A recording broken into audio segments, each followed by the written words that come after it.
사도행전은 부활하신 예수님께서 택하신 사도들에게 구속 역사의 바톤을 넘겨주는 데서 시작된다고 할 수 있습니다.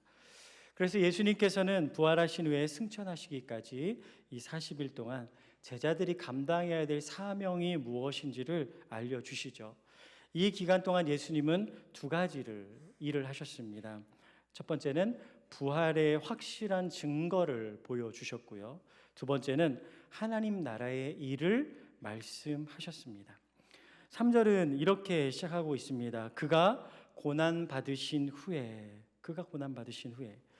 여러분, 이 말은 예수님께서 십자가에 못 박혀 죽으시고 사흘 만에 부활하신 사건을 말하고 있는 것이죠.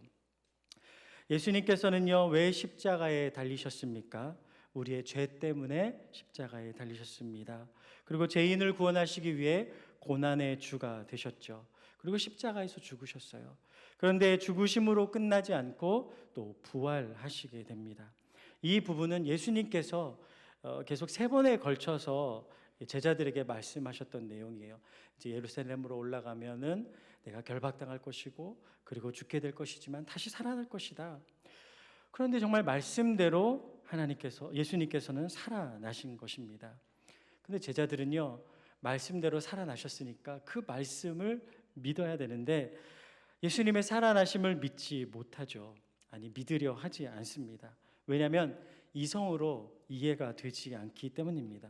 어떻게 죽은 자가 다시 살아날 수 있습니까? 그래서 예수님께서는요, 이 제자들을 직접 찾아다니시면서 부활의 몸을 직접 보여주신 거예요. 부활의 확실한 증거를 보여주신 것입니다.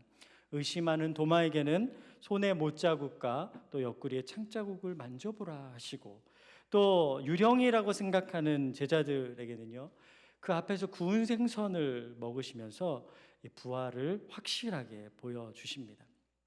그리고 우리들 가운데도 의심하는 사람들이 있을까봐 부활이 확실하다는 것을요, 이 성경을 통해서 우리에게 기록해서 알려주고 계시다라는 거예요. 자, 그런데 성경의 저자들은요, 이 부활이라는 단어를 거의 사용하지 않고 있다는 사실을 여러분 알고 계십니까? 이 복음서의 기자들은 예수님의 부활에 대해서 부활이라는 단어를 성경에 기록하지 않고 있습니다. 거의 기록하지 않고 있어요. 마태복음을 보시면 27장 53절에 예수의 부활 후에라고만 썼고, 마가복음이나 누가복음에는 예수님과 관련되어서 부활이라는 단어가 나오지가 않습니다.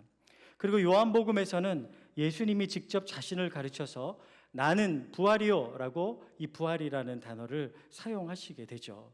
그렇다면 왜 성경의 기자들은 부활이라는 단어를 사용하지 않았을까요? 이 당시 부활이라는 단어에 대한 인식이 다 제각각이었기 때문이에요.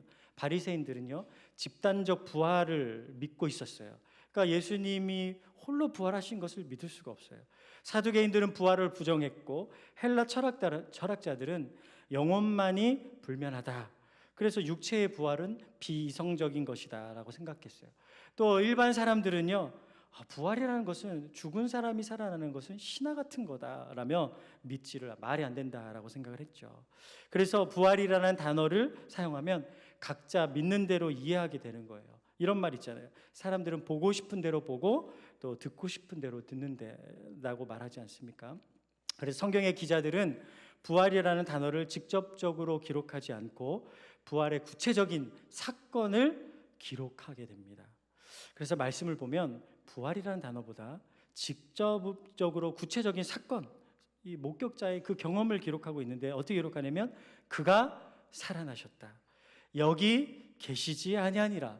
그가 너희보다 먼저 갈릴리로 가시나니 예수님께서 나타나셨다라며 실제 목격자의 경험에 근거해서 이 사건을 기록한 것입니다.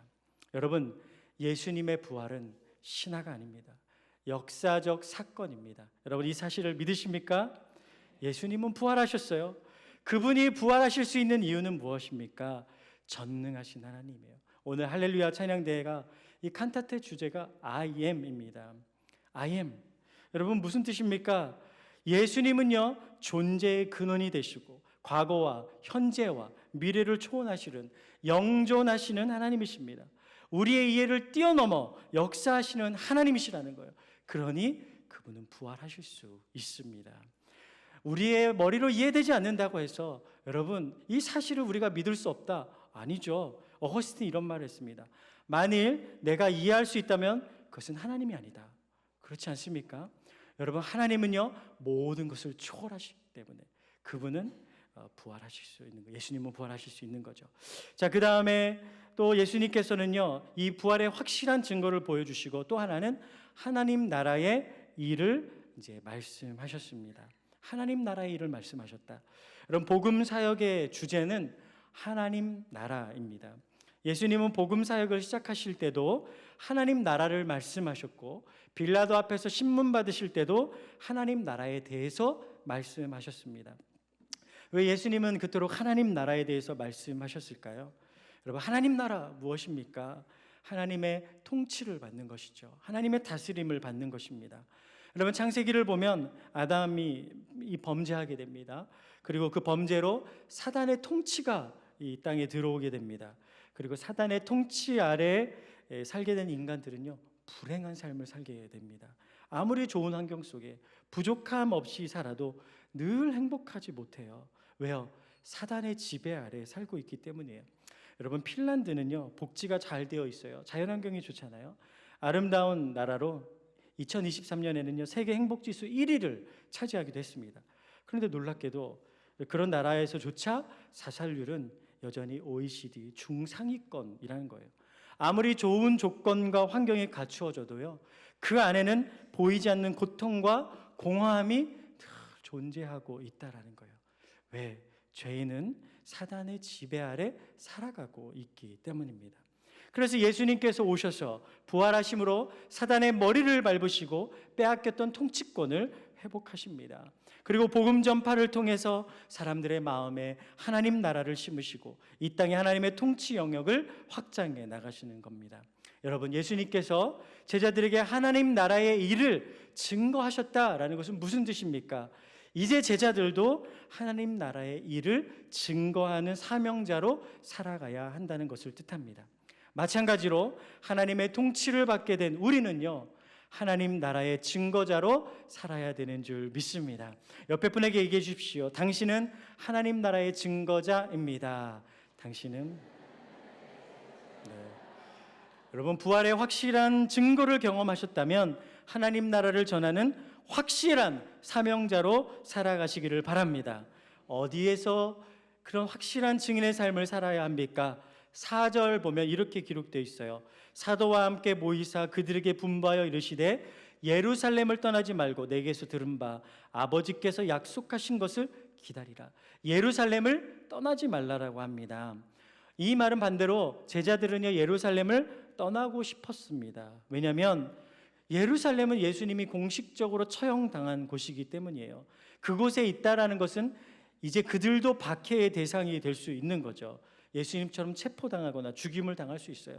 그래서 예루살렘은 고통과 두려움의 장소, 도망치고 싶은 장소였습니다.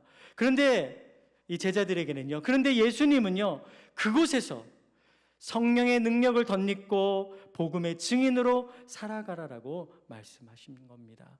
예루살렘이 복음 역사의 시발점이라고 말씀하시는 거예요. 마찬가지로 우리 또한 우리가 속해 있는 그 자리가 복음 역사의 시발점이라는 것을 우리가 기억해야 할 것입니다. 그러니 하나님이 여러분을 두신 그 자리에서 증인의 삶을 살아가시기를 바랍니다. 그래서 복음의 증인인 여러분을 통해 부활의 생명이 죽어가는 영혼들에게 전해지고 그들도 하나님의 구원받는 백성이 되는 놀라운 은혜가 있기를 축복하겠습니다.